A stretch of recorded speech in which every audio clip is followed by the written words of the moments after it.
Onye ọma m, ị nụla akụkọ ndị hiri odo n'ụwa taa? Ọkọ akụkọ bụ m, Ọsọndụ Chukwuebuka.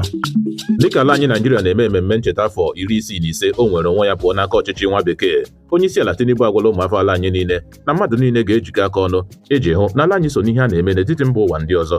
Maka ọ dị ọtụtụ ụmụafọ ala anyị ka na-agbarụ ihu banyere mmemme dị otu a ma kọwaa na onweghị ihe kwesịrị ịṅụrị ọṅụ na mmemme ncheta nnwere onwe anyị. Peter Obi gụnyere ụfọdụ ndị isi okpukpe ndọrọndọrọ ọchịchị ndị Igbo awụchala n'ogbe ahịa Trade Fair nke dị na Lagos iji gosipụta ndonye ukwu ha nye ndị ahịa kwaturu ụlọ ahịa ha.